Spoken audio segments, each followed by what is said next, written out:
Guys, आज हम बात करेंगे ड्रॉप शिपिंग बिजनेस मॉडल के ऊपर, क्योंकि आजकल जहां देखो वहां 24 hour drop shipping challenge, 1 week drop shipping challenge, 10 days drop shipping challenge, 1 month drop shipping challenge. क्या है ये ड्रॉप शिपिंग?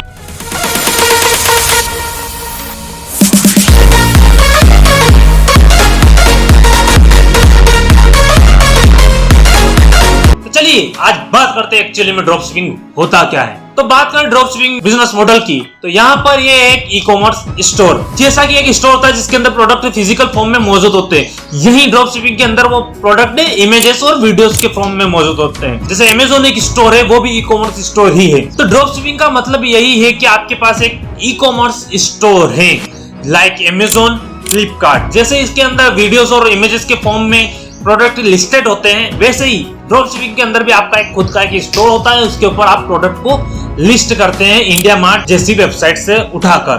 फर्क बस इतना है कि फिजिकल स्टोर में आपको प्रोडक्ट को फिजिकल फॉर्म में रखना पड़ते हैं और ई कॉमर्स स्टोर में आपको प्रोडक्ट को इमेज और वीडियोस के फॉर्म में लिस्ट करना पड़ता है।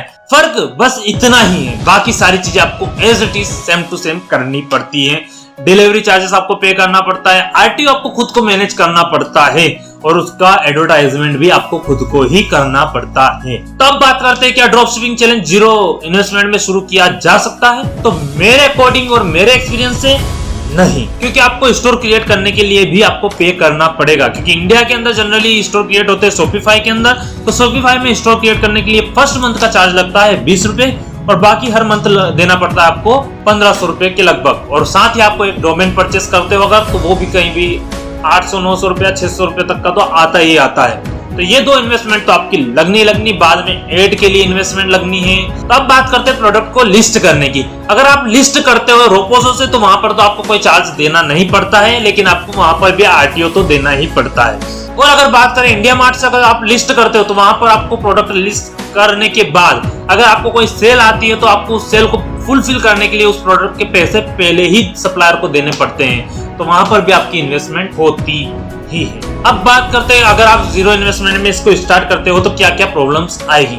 सबसे पहले अगर आप जीरो इन्वेस्टमेंट से आप स्टोर क्रिएट करते हो तो वो 3 दिन का ही ट्रायल होता है, उसके अंदर भी आपका स्टोर पासवर्ड प्रोटेक्टेड होता है, यानी अगर कोई आपके स्टोर पर विजिट भी करता है तो उसको पासवर्ड लगेगी और आप हर एक को तो अपना पासवर्ड दे नहीं सकते, तो उसके लिए आपको उसके लिए बिलिंग प्लान करना ही पड़ेगा। और दूसरी बात रोपोजो और इंडिया मार्ट से, तो बहुत सारे ऐसे विनिंग प्रोडक्ट हैं जो कि रोपोजो पर अवेलेबल नहीं होते हैं, जो कि इंडिया मार्ट पर ही मिलते हैं। तो आपको अगर विनिंग प्रोडक्ट को पहले लिस्ट करना है जिससे आपकी सेल्स ग्रो हो, तो आपको जाना पड़ेगा इंडिया मार्ट की तरफ ही, जिसके अंदर आपको आरटीओ भी मैनेज करना पड़ेगा, डिलीवरी भी मैनेज करनी पड़ेगी। तो अगर हम बात करें कि ड्रॉप शिपिंग बिजनेस फ्री या जीरो इन्वेस्टमेंट में स्टार्ट हो सकता है, तो मेरे अकॉर्डिंग नहीं, और बाकी कोई और आइडिया दे रहा हो तो उसका मुझे पता नहीं, लेकिन मैंने जहां तक एक्सपीरियंस किया है नहीं हो सकता। अब बात कर लेते कि आखिर इन्वेस्टमेंट करना कितना है। अगर इन्वेस्टमेंट करना है तो जैसे जीरो इन्वेस्टमेंट में नहीं हो सकता, तो शुरुआत में हमें इन्वेस्टमेंट करना कितना होगा। तो देखिए मैं आपको बता दूं कि इन्वेस्टमेंट कोई फिक्स नहीं होती है।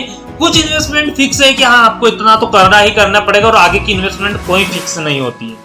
तो सबसे पहले जो फिक्स इन्वेस्टमेंट है वो मैं आपको बता देता हूं। तो फर्स्ट आपको 20 रुपए इन्वेस्ट करने पड़ेंगे आपका स्टोर क्रिएट करने के लिए, जो कि शॉपिफाई का फर्स्ट मंथ का बिलिंग चार्ज होता है 20 रुपए, तो वो आपको इन्वेस्टमेंट करना पड़ेगा। यही आपको सेकेंड इन्वेस्टमेंट आ जाती है डोमेन नेम की। अगर आप डोमेन नेम लेते हो तो वो आपको 700, 800, 1200 अलग अलग वेबसाइट पे अलग अलग रेट से मिलता है, जहां पर भी आपको सस्ता मिल जाए आप वहां से ले सकते हो। तो ये दोनों इन्वेस्टमेंट ही फिक्स होती है इतनी, और इसमें भी कोई फिक्स नहीं है, क्योंकि डोमेन नेम भी आपको हर साल रिन्यू करवाना पड़ता है और शॉपिफाई भी आपको हर मंथ रिन्यू कराना पड़ता है उसके प्लान के अकॉर्डिंग। तो इसमें कोई भी इन्वेस्टमेंट फिक्स नहीं होती, क्योंकि एड आप अपनी मर्जी से चलाओगे। अगर जो सेल्स ज्यादा आती है तो आप एड को उसमें आपको पैसा बढ़ाना पड़ेगा, साथ ही अगर आपको सेल्स ज्यादा आती है तो आपको प्रोडक्ट के भी पैसे आपको देना पड़ेगा जितनी सेल्स आ रही है। तो इसमें कोई भी इन्वेस्टमेंट फिक्स नहीं होती कि आपको इतना ही करना है। और अगर मिनिमम में हम बात करें तो आपके पास 10,000 रुपए तो शुरुआत में होने ही चाहिए, क्योंकि बहुत सारी इन्वेस्टमेंट करनी पड़ती है एड चलाने के लिए, सप्लायर को प्रोडक्ट का प्री पेमेंट करने के लिए और आरटीओ मैनेज करने के लिए। सब जगह आपको इन्वेस्टमेंट लगेंगे ही लगेंगे, तो आपके पास मिनिमम 10,000 रुपए तो होना ही चाहिए। तो अब बात कर लेते कि इतनी इन्वेस्टमेंट करनी है तो इसके अंदर हम क्या कुछ चीजें स्किप करके इन्वेस्टमेंट को कम कर सकते हैं। तो जी हाँ, 1-2 चीजें हैं जिनको आप स्किप कर सकते हो। फर्स्ट चीज, आप डोमेन नेम को स्किप कर सकते हो। आपके जो स्टोर के तरफ से आपको एक डोमेन नेम मिलता है, आप उसी से स्टोर रन कर सकते हो। इसके बाद आप स्किप कर सकते हो इंडिया मार्ट वेबसाइट को, जहां से आप स्किप करके आप रोपोजो से अपने बिजनेस को स्टार्ट कर सकते हो, जहां पर आपको कोई भी चार्ज पे करने की जरूरत नहीं पड़ती एक्सेप्ट RTO। तो अब बात कर लेते हैं फाइनली, क्या इसमें हमें लॉस हो सकता है या फिर नहीं। जी हाँ, हो सकता है, क्योंकि ड्रॉप शिपिंग बिजनेस, अगर बिजनेस नाम कहीं पर भी आ रहा है तो वहां पर आप ये मान के चलिए कि प्रॉफिट और लॉस तो होगा ही होगा। तो इसमें आपको लॉस क्या क्या हो सकता है मैं भी आपको बता दूं कि अगर आपने एड चलाई और उसके अंदर आपको सेल्स नहीं आई तो जो एड के पैसे वो आपके लॉस के अंदर चले जाएंगे। और अगर आपने प्रोडक्ट को शिप कर दिया, फुलफिलमेंट कर दी और अगर जो आपके पास RTO आ गया तो वहां पर भी आपको थोड़ा बहुत लॉस हो सकता है। तो ये एक दो चीजें हैं जहां पर आप लॉस में जा सकते हो। तो अब बात करते हैं इसके कंक्लूजन की कि आखिर क्या ड्रॉप शिपिंग बिजनेस प्रॉफिटेबल है या फिर नहीं। जी हाँ, ड्रॉप शिपिंग बिजनेस बहुत ज्यादा प्रॉफिटेबल है। अगर आप विनिंग प्रोडक्ट अच्छे से सर्च करते हो और प्रोडक्ट लिस्ट अच्छे से करते हो, एड अच्छी बनाते हो और उसको एड को चलाते अच्छे तरीके से हो, तो आप जरूर प्रॉफिटेबल रहोगे।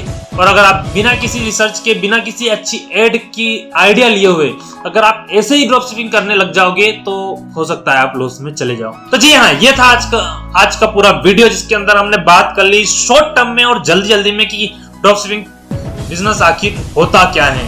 और अगर आपको इसमें और डिटेलिंग चाहिए और और कुछ जानकारी चाहिए हो तो आप मुझे कमेंट सेक्शन में बता देना, अगली वीडियो हम उसी पर बना देंगे।